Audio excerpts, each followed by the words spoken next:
Mesdames et messieurs, bienvenue dans cette rétrospective de la semaine. Débutons par cette information.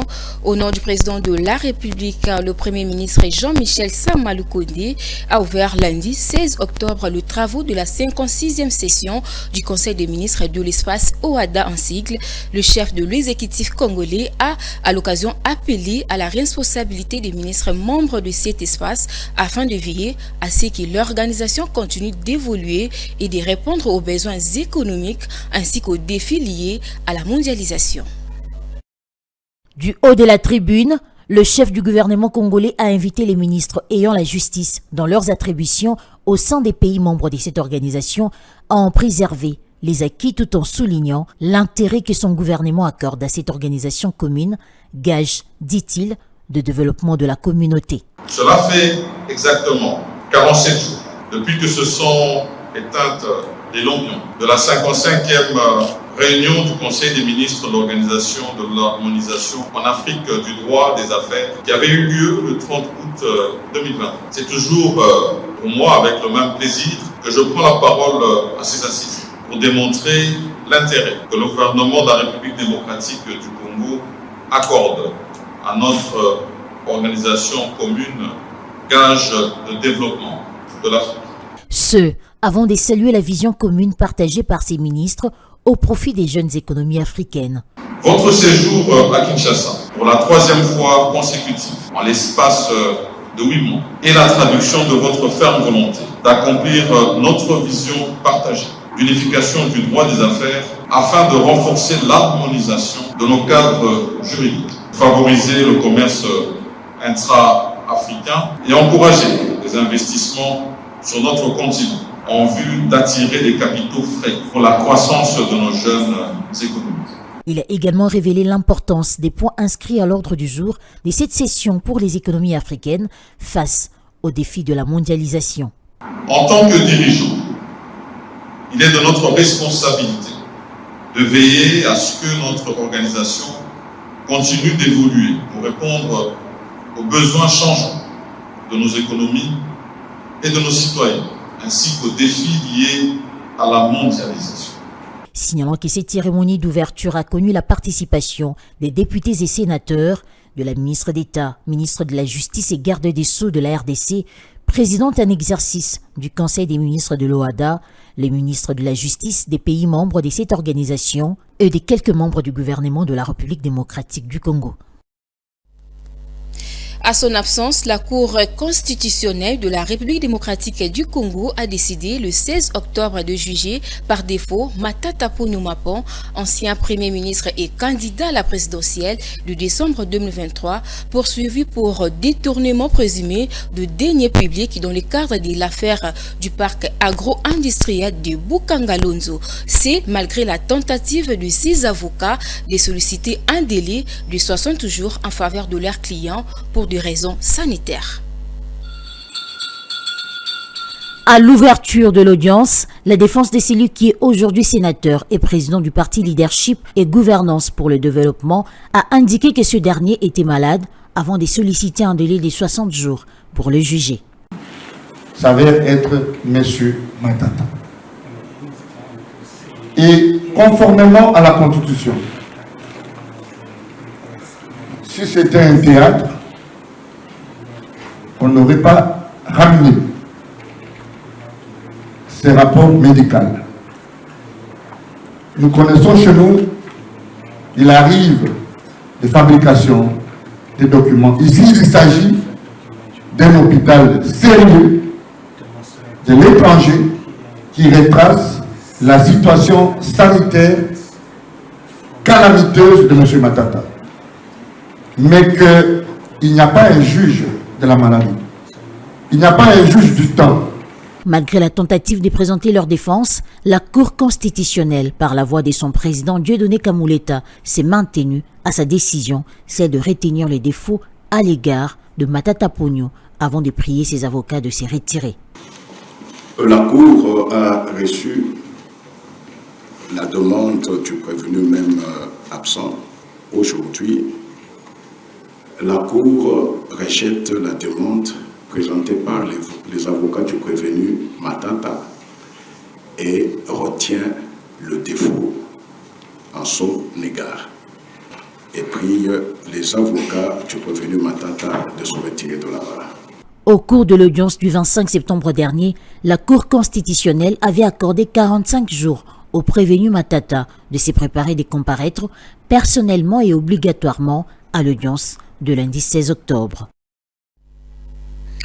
Après 2 jours de travail entre la délégation conduite par le directeur général de l'ARSP, Miguel Cachal, et les responsables de la 6 communes, dont le Lualaba, il a été dégagé un constat amer. Aucun contrat de la sous-traitance n'a été octroyé aux entrepreneurs congolais pendant toutes les 9 années de fonctionnement de cette société. Suivez. Poursuivant avec la grande mission de contrôle des conformités de la loi sur la sous-traitance et ses mesures d'application, le directeur général et l'autorité de régulation de la sous-traitance dans le secteur privé, Miguel Katem Cachal, accompagné des membres du conseil d'administration, ainsi que des officiers de police judiciaire de la RISP et des comités des corporations des sous-traitants, ont eu pendant 2 jours des séances de travail avec les responsables de la société sino-congolaise des mines, SICOMINE en sigle. Dans cette société, un constat amer a été fait. Aucun contrat n'a été dûment octroyé à un seul Congolais sous-traitant depuis le début de leurs activités d'exploitation, il y a cela 9 ans. Les membres du conseil d'administration de la RSP qui accompagnaient le DG Katemba ont exprimé leur désolation haut et fort face à cette situation flagrante de non-respect de la loi sur la sous-traitance et ont appelé à des sanctions à l'encontre de cette entreprise, conformément à la loi y afférente. Au niveau de la SICOMINE, nous avons constaté des irrégularités terribles. Dans le secteur des sous-traitances, il n'y a aucune société congolaise. Les Congolais n'ont que de marchés, des bus et ainsi de suite. Et nous disons que ça, c'est un sabotage. Et cet état des choses doit changer. Un des sous-traitants, dans la suite du DG Miguel Katemba, s'est également exprimé. Le chef de l'État, Félix-Antoine Tshisekedi Tshilombo, a donné une opportunité aux jeunes et à la jeunesse que nous sommes d'être de millionnaires. Et parachevé par le DG Miguel, aujourd'hui nous sommes très contents. Et heureusement, les réalités sont là, la presse est là. Elle a remarqué que nous déplorons les comportements de nos amis chinois. Ils se disent, ils ont déjà des appuis. Aujourd'hui, le DG Miguel a prouvé réellement que le parapluie s'est paralysé. Les gendarmes du président Félix-Antoine Tshisekedi dans ces secteurs ne jurent que par les résultats escampés, favorables à la création de vrais millionnaires et de la vraie classe moyenne congolaise. Harmoniser le vu et faire une mise au point sur la situation qui prévaut dans le secteur pétrolier était au centre de la rencontre convoquée par le Premier ministre Jean-Michel Samalukonde le mardi 17 octobre. Le ministre des Finances et des Hydrocarbures, le représentant de banque ainsi que le pétrolier ont rehaussé de leur présence à cette séance de travail, faisant office porte-parole. Nicolas Kazadi a, au sorti de l'audience, rassuré qu'il n'y aura pas de perturbations dans la distribution des produits pétroliers. Regardez. Il était question au cours de cette rencontre de grande importance pour le chef du gouvernement d'harmoniser les vues et faire une mise au point sur la situation qui prévaut dans le secteur pétrolier, notamment la problématique du paiement des manques à gagner que le gouvernement doit aux pétroliers pour parer à toute perturbation dans l'approvisionnement. Au sortir de l'audience, l'heure accordée par le chef de l'exécutif congolais, Nicolas Kazadi, faisant office de porte-parole de cette délégation, a donné des assurances concernant la poursuite des activités dans l'approvisionnement du pétrole. La réunion avait pour objectif de harmoniser les points de vue pour finaliser l'accord intervenu entre le gouvernement, la profession pétrolière et les banques. Il s'agit du refinancement d'une partie du manque à gagner dû par le gouvernement aux pétroliers. Et donc nous avons fait les derniers réglages et nous pensons que dans les tout prochains jours, nous allons procéder à la finalisation complète de cet accord. Et donc l'important était de rassurer toutes les parties et rassurer le public sur le fait que la question du paiement des manques à gagner est correctement gérée et que donc il n'y aura aucune perturbation dans l'approvisionnement en produits pétroliers. Notons que cette réunion intervient quelques jours après l'annonce d'une probable perturbation dans la distribution des produits pétroliers dans la partie ouest du pays par les groupements professionnels des distributeurs des produits pétroliers. Autre chose à présent, dans le cadre du partenariat public-privé, le Premier ministre Jean-Michel Samalukonde a encouragé une société chinoise de construction à réaliser des travaux de qualité en République démocratique du Congo. C'était à l'occasion d'une entrevue qu'il a accordée à une délégation de cette entreprise conduite par son président-directeur général mardi 17 octobre 2023 à la primature. L'objectif de sa visite à la primature ne se limite pas seulement à présenter au Premier ministre ses civilités, mais aussi le remercier pour la confiance et la collaboration que le gouvernement congolais accorde à sa société. C'est en ces termes qu'il s'est exprimé au sortir de l'audience lui accordée par le patron de l'exécutif congolais. Tout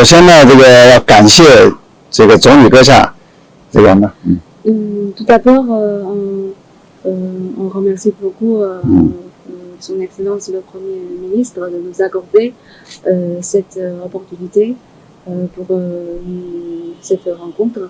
Et puis pendant l'entretien, on a fait une présentation de notre entreprise, de nos activités, les travaux qu'on a fait, et puis on a s'exprimé aussi nos souhaitations auprès de le Premier ministre, le gouvernement, et Monsieur le Premier ministre, il a aussi nous fait des recommandations sur notre travail. Avec le Premier ministre, il nous a vraiment encouragés, il nous a donné aussi des recommandations comme ce qu'on vient de dire, et puis ça nous donne plus de confiance. Implantée dans plus de 50 pays au monde, cette société chinoise des constructions présente en RDC s'est focalisée jusque-là dans les travaux des génies civils. À son actif, elle a la construction de la route Kasomeno-Pueto sur la route nationale numéro 5, le tronçon Chikapa-Kamwesha, Kikwit-Bachanga sur la nationale numéro 1, la réhabilitation de l'aéroport national d'Mbujimai et tant d'autres projets. Sachez également, l'administration du ministère des Hydrocarbures dispose désormais d'un nouveau cadre et de structures organiques. C'est le vice-premier ministre en charge de la fonction publique, Jean-Pierre Liao, qui les a remis au ministère des Hydrocarbures, Didier Boudimbo, le mercredi 18 octobre. Cet outil de moderne gestion définit clairement les responsabilités des agents en vue de permettre à ces ministères de jouer pleinement son rôle dans les efforts de développement socio-économique du pays. Suivez.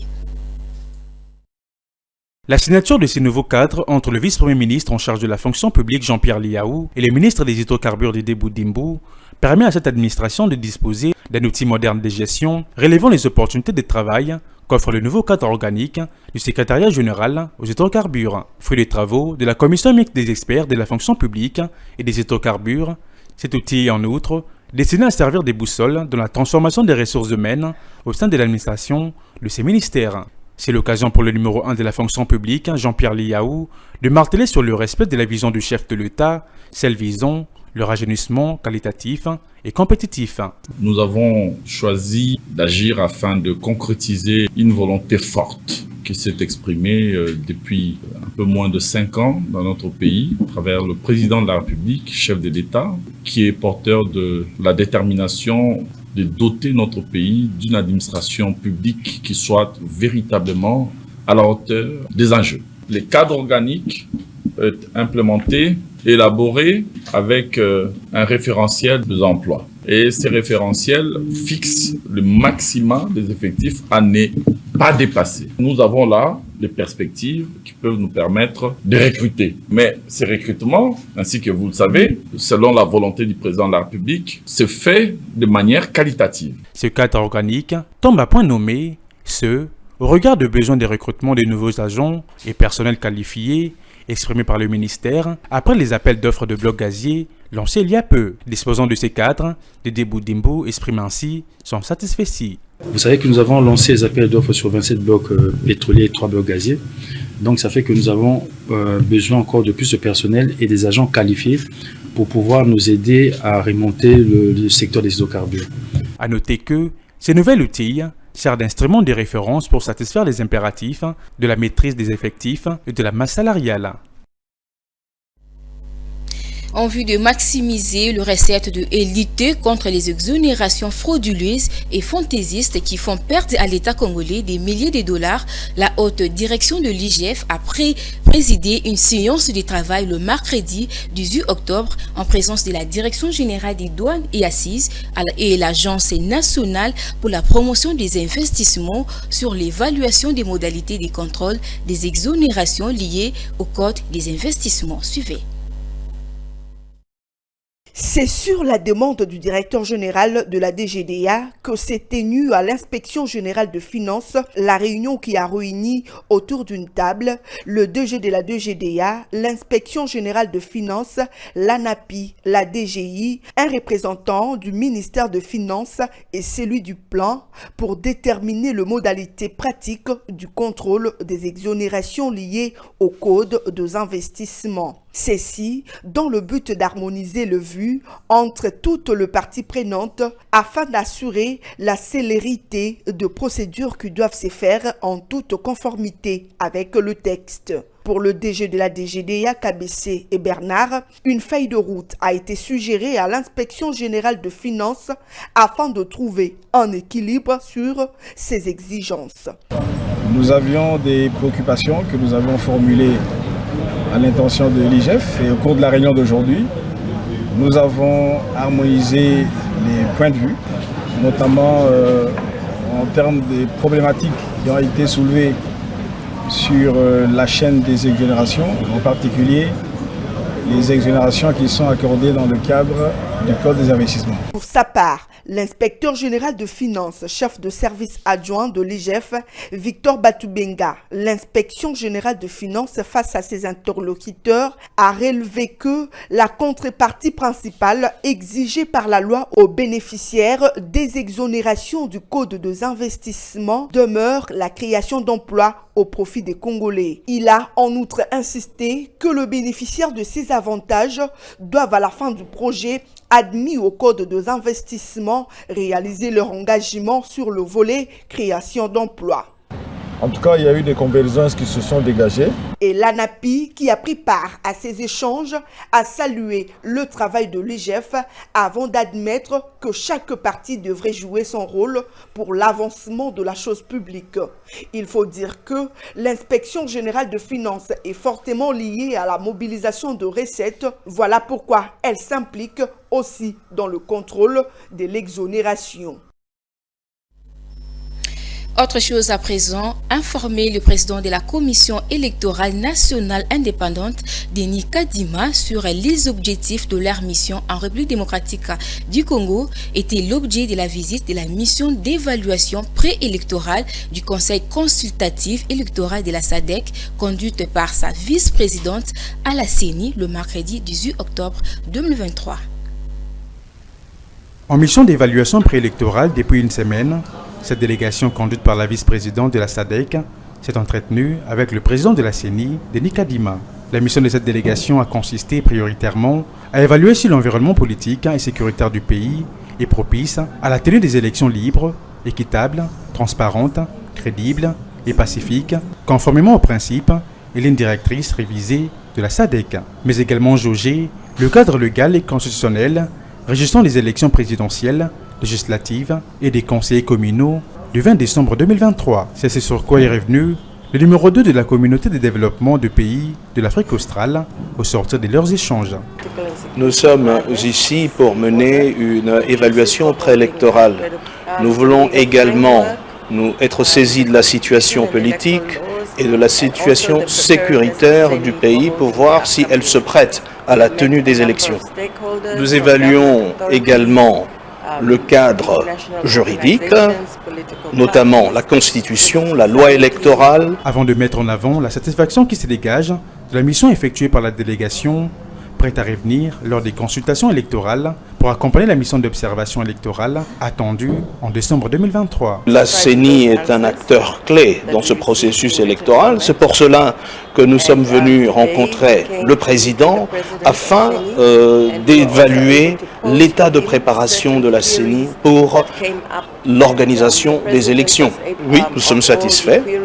Nous sommes impatients de revenir lors des élections avec la mission d'observation que nous allons accompagner. Cette nouvelle mission s'inscrit dans la continuité des actions menées dans le cadre de la consolidation de la paix ainsi que du renforcement de la démocratie et du système électoral. Le président Félix Tshisekedi a reçu le lettre de créance des 6 ambassadeurs extraordinaires et plénipotentiaires qui viennent d'être accrédités en République démocratique du Congo. C'était au cours d'une cérémonie organisée au Palais de la Nation le jeudi 19 octobre. Tour à tour, ces diplomates ont remis au chef de l'État congolais leur lettre de créance et ont réitéré leurs engagements à la bonne collaboration entre la RDC et leurs pays respectifs. Plus de détails dans ces commentaires. Parmi ces diplomates, on compte 2 Africains, Mohamed Bourhan Ali, vient du Djibouti, expert en relations internationales. Il est également ambassadeur de son pays en Côte d'Ivoire, où il a une résidence depuis 2021. Il fut par ailleurs premier conseiller, chef de mission adjoint auprès de l'Union européenne et chargé d'affaires AI au sein de l'ambassade du Djibouti, et Alphonse Matlakou, ambassadeur de la République du Botswana. Il a travaillé pour le gouvernement de son pays depuis 1976 à divers titres professionnels. Ancien greffier de l'Assemblée nationale, il a été nommé haut commissaire du Botswana en Zambie le 1er août 2019 par le docteur Mokgweetsi Masisi, président du Botswana. Par ailleurs, Pavel Prochaska a également remis ses lettres de créance au chef d'État. Outre la République démocratique du Congo, il est également ambassadeur de son pays au Zimbabwe, au Malawi et en Zambie, où il a une résidence depuis 2021. Bien avant, il a notamment été directeur adjoint du département d'Afrique du Sud de Sahara et ministre conseiller de l'ambassade tchèque à Moscou, en Russie. Pour sa part, Marie-Charlotte de la République des Philippines est aussi ambassadrice auprès de la République du Kenya, où il a une résidence avec accréditation simultanée auprès de la République du Rwanda. Elle est également ambassadrice non résidente auprès de 2 autres pays, la République du Congo et la République fédérale de la Somalie. Elle est par ailleurs la représentante permanente des Philippines auprès des programmes des Nations Unies pour l'environnement et l'ONU Habitat. De son côté, Velu Pillai Kananaton, ambassadeur du Sri Lanka, a une résidence à Nairobi, au Kenya. Il a débuté sa carrière dans le secteur bancaire et s'est ensuite tourné vers le secteur hôtelier en tant que directeur exécutif et PDG d'Imperial Group of Hotels, une chaîne leader de 6 hôtels en Ouganda. Outre ses autres affaires dans le secteur de l'énergie. Enfin, Minolitiani Pereira de la République d'Australie est diplomate de carrière au ministère des Affaires étrangères et du commerce australien. Elle est actuellement ambassadrice au Zimbabwe où elle a une résidence avec accréditation des non-résidentes en République démocratique du Congo. En mission de travail dans le Lualaba, le directeur général de l'autorité de régulation de la sous-traitance dans le secteur privé, Miguel Katem Kachal, a échangé avec les entrepreneurs locaux engagés dans les activités de la sous-traitance. Ces derniers ont adhéré à sa démarche consistant à valoriser les contenus locaux selon le bon vouloir du chef de l'État visant à promouvoir l'expertise congolaise. C'était dans la salle du terrain Manika, dans la ville de Kolwezi, qu'a eu lieu une rencontre entre les entrepreneurs œuvrant dans les secteurs de la sous-traitance, venus du 4 coins de la province du Lualaba, et le directeur général de l'ARSP en séjour de travail dans cette partie du pays. L'objectif est de rassurer de la bonne vulgarisation de la loi sur la sous-traitance, ainsi que de son appropriation par les opérateurs économiques, premiers bénéficiaires de celle-ci. Prenant la parole, le numéro 1 de la sous-traitance en République démocratique du Congo a dans son speech salué l'adhésion des Congolais à sa démarche visant la création de la vraie classe moyenne, comme voulu par le chef de l'État, Félix Antoine Tshisekedi.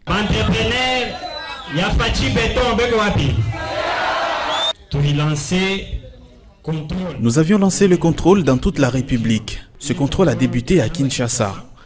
Et après la capitale, nous l'avons étendu dans l'espace Katanga. D'ici peu, nous lancerons ce même contrôle dans les Hauts-Uélé et à Mbuji-Mayi.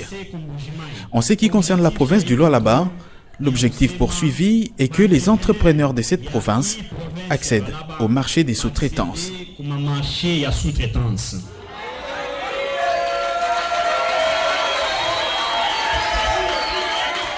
S'en est suivi une séance de questions-réponses dans une ambiance bon enfant.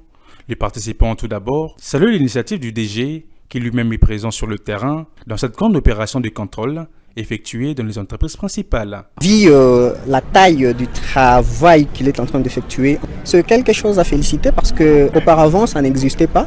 Et je suis en train de louer son courage et l'accompagnement qu'il est en train de prouver auprès des entrepreneurs locaux. Les entrepreneurs présents à cette rencontre ont manifesté leur satisfaction à l'égard de la proximité qu'a fait montre le directeur général Miguel Katem Kachal.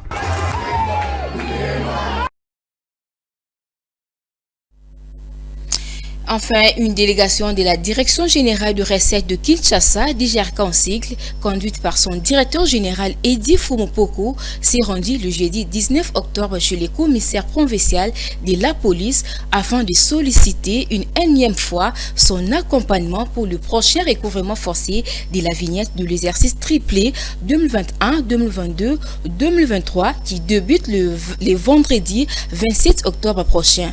On écoute à ces propos Mami Sangani, directeur de coordination de la DGRK, qui fait la restitution de la rencontre.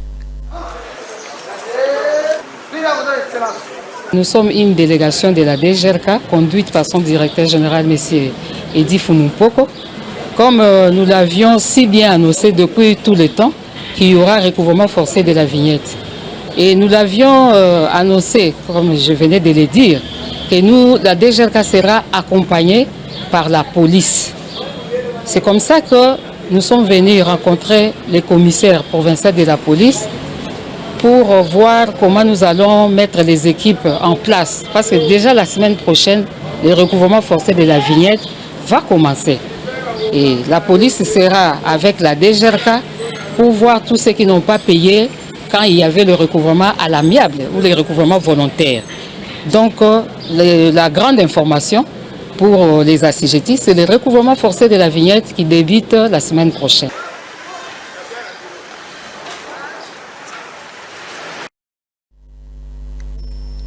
Fin de cette rétrospective de la semaine, mesdames et messieurs. Merci de l'avoir suivi.